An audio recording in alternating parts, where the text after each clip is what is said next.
ఇలా అమౌంట్ చూసి మీరైతే రాకండి. ఆ రైడరు ఎంత ట్రబుల్ పడ్డాడో, ఎన్ని ప్రాబ్లమ్ ఫేస్ చేశాడో మీకు తెలీదు, నాకు తెలీదు. నెక్స్ట్ అది నేనైతే మీకు చూపించట్లేదు. నేను చూపించిందేంటి ఓన్లీ ఎర్నింగ్స్ అంటే 1 వీక్ 15,000 వచ్చింది. అంటే 1 వీక్ 15,000 దాకా వచ్చిందని చెప్తున్నా. నెక్స్ట్ 20,000 దాకా వచ్చిందని చెప్తా. నేను 30,000 అని చెప్తాను. కానీ ట్రబుల్స్ అయితే మీకు చూపించా. అతను ఏం ట్రబుల్ పడ్డాడో ఏంటనేది మీకు తెలియదు.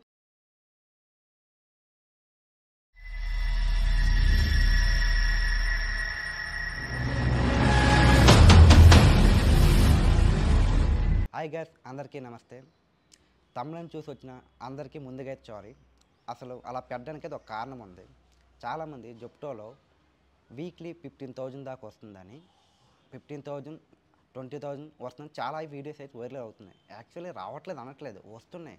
కానీ అలా వస్తుందని పూర్తిగా ఇన్ఫర్మేషన్ కనుక్కోకుండా సగం సగం నాలెడ్జ్తో సిటీకి అయితే వచ్చేస్తున్నారు. మెయిన్గా పల్లెటూరు నుంచి వస్తున్నారు.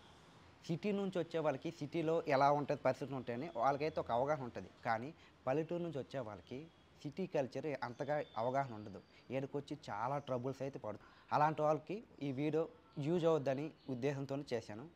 ఓకే, నెక్స్ట్ అయితే మనమైతే పాయింట్లోకి వెళ్ళిపోతాం. నాకు తెలిసిన ఒక రైడర్ లైవ్ ఎర్నింగ్స్ ప్రూఫ్ పెడుతున్నాను చూడండి. ఎర్నింగ్స్ ఓపెన్ చేశాక ఇది 27 డేట్ ఫిబ్రవరి అనమాట. ఇది ఈ రోజుకైతే 11 ఆర్డర్స్ కొట్టాను, ఇంకా రన్నింగ్లో ఉన్నాడు. నెక్స్ట్ లాస్ట్ ఈ వీక్ కాక లాస్ట్ అంటే 13 to 19 వరకు ఈ రైడ్ వచ్చేసరికి 8,595 రూపీస్ అయితే చేశారు. మనకి ఇదైతే ఫైనల్ అమౌంట్ అయితే కాదు, మనకి ఇన్సెంటివ్స్ ఉంటాయి. కింద చూడండి 4,197 రూపీస్ అనమాట. ఈ రెండు కలిపి మనకి ఫైనల్ అమౌంట్కి వస్తుంది.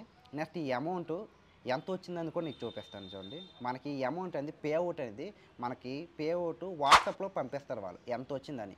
వాట్సాప్ ఓపెన్ చేస్తున్నా చూడండి. కిందకు వచ్చాక మనకి టోటల్ నెట్ పే అవుట్ వచ్చి 14,330 రూపాయలు అయితే వచ్చింది. ఇప్పుడు పే అవుట్ అమౌంట్ అయితే చూశారు కదా, ఇది ఒక రైడర్కి 1 వీక్ వచ్చిన అమౌంట్.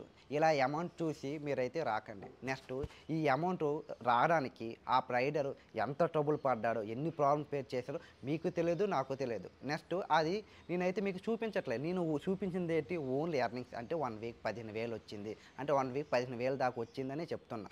నెక్స్ట్ 20,000 దాకా వచ్చిందని చెప్తా. నేను 30,000 అని చెప్తాను. కానీ ట్రబుల్స్ అయితే మీకు చూపించా. అతను ఏం ట్రబుల్ పడ్డాడో ఏంటనేది మీకు తెలియదు.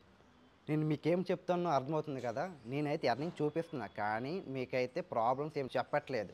మీరు ఇలాంటి వీడియో చూసేది రాకండి. నేను ప్రాపర్గా ఆ రైడర్ తెచ్చి అతను ఆ 15,000 చేయడానికి ఎన్ని ట్రబుల్స్ పడ్డాడో, ఏమేమి ప్రాబ్లమ్స్ ఎదుర్కోవాల్సి వచ్చిందో, అతనికి అంత అమౌంట్ చేయాల్సిన అవసరం ఏంటి మీకు డీటెయిల్గా చెప్తా. మీరు వచ్చే ముందు అయితే అతను చెప్పిన రివ్యూ వినండి. విన్నప్పుడు కూడా మేము వచ్చి చేసుకుంటాము అని ఆలోచన ఉంటే వచ్చి చేసుకోండి. దానికైతే నేను ఆపా. ఓకేనా, మీకు అర్థమైంది అనుకుంటున్నా. బాయ్ అందరికీ. మళ్ళీ నెక్స్ట్ వీడియోలో కలుసుకుందాం.